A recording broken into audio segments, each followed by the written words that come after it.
नमस्कार मित्रांनो, मी उदय लाड पुन्हा एकदा स्वागत करतो आपल्या सर्वांचा आवडत्या यूट्यूब चॅनल शेती मित्रवर व्हिडिओ पाहणाऱ्या प्रत्येक शेतकरी मित्राचे आणि कास्तकार बांधवाच्या आजच्या व्हिडिओमध्ये मनापासून खूप खूप स्वागत। मित्रांनो, थंबनेल पाहितलं, टायटल वाचलं होईल मित्रांनो, हवामान खात्याची सर्वात मोठी अपडेट की आता येत्या 72 तासात राज्यातील या भागात आहे जोरदार पावसाची शक्यता।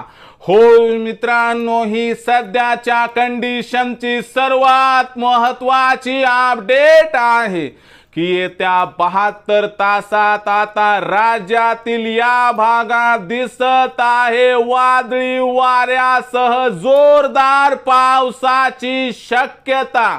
पण येत्या 72 तासात राज्यातील कोणत्या भागात दिसत आहे वादळी वाऱ्यासह जोरदार पावसाची शक्यता, या असणाऱ्या प्रश्नाचं उत्तर जाणून घेण्यासाठी आता आपण सर्वांनी हा व्हिडिओ सुरुवातीपासून शेवटपर्यंत पाहावा। हा व्हिडिओ सुरुवातीपासून शेवटपर्यंत पाहत असताना जर आपल्याला मनापासून आवडला तर जरूर या व्हिडिओला या ठिकाणी एक लाईक करा। जास्तीत जास्त कास्तकार बांधवांपर्यंत हा व्हिडिओ पाठविण्यासाठी या व्हिडिओला या ठिकाणी जरूर शेअर करा। सबस्क्राइब करून जरूर नोटिफिकेशन बेलला ऑल करा, यामुळे येणारा प्रत्येक व्हिडिओ हा आपणास या ठिकाणी मिळत राहतो। तर बघा मित्रांनो, हवामान खात्याची सर्वात मोठी अपडेट की आता येत्या 72 तासात राज्यातील या भागात दिसत आहे वादळी वाऱ्यासह जोरदार पावसाची शक्यता। पण येत्या 72 तासात राज्यातील कोणत्या भागात दिसत आहे वादळी वाऱ्यासह जोरदार पावसाची शक्यता, या प्रश्नाचं अचूक उत्तर जाणून घेण्यासाठी सध्या राज्यामध्ये असणारी उष्णता व त्याच सोबत राज्यामध्ये असणाऱ्या पावसाच्या एकंदर परिस्थितीचा विचार करणं गरजेचं आहे। सध्याच्या कंडिशनला बघितलं तर जवळपास 70% राज्य हे उन्हानं लाही लाही करत आहे। आजच्या कंडिशनला बघितलं तर आपल्याला पूर्वेकडून व दक्षिणेकडून येणारे बाष्पयुक्त जे वारे आहेत त्याच्यामुळे आपल्याला पावसाची या ठिकाणी शक्यता दिसत आहे।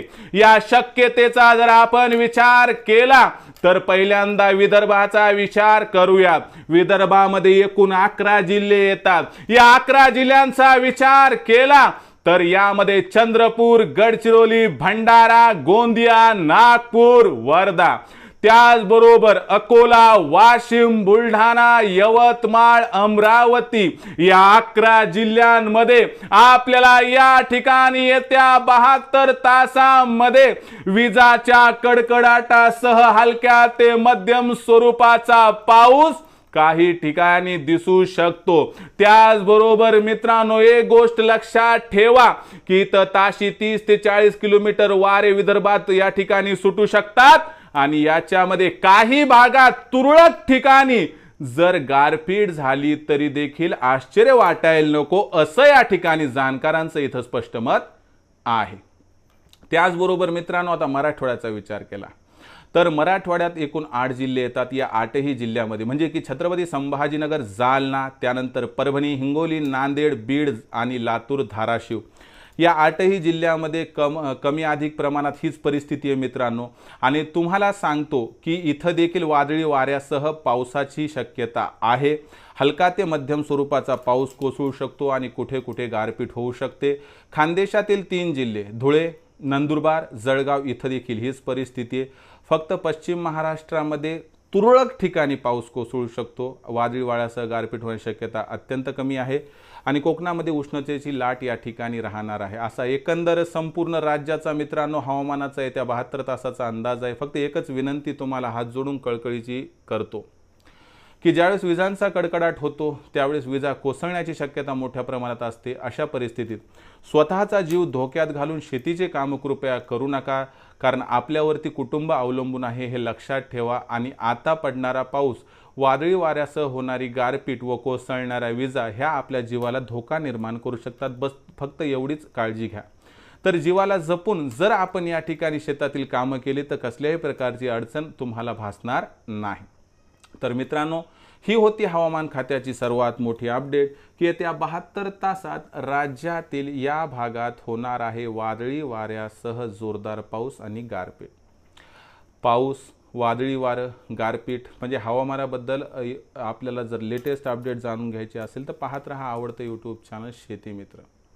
आवडला असणार हा व्हिडिओ तात्काळ लाईक करा, सामान्य कास्तकार बांधवापर्यंत पाठवण्यासाठी शेअर करा, सबस्क्राईब करून जरूर नोटिफिकेशन बेलला ऑल करा. यामुळे येणारा प्रत्येक व्हिडिओ हा आपणास या ठिकाणी मिळत राहतो.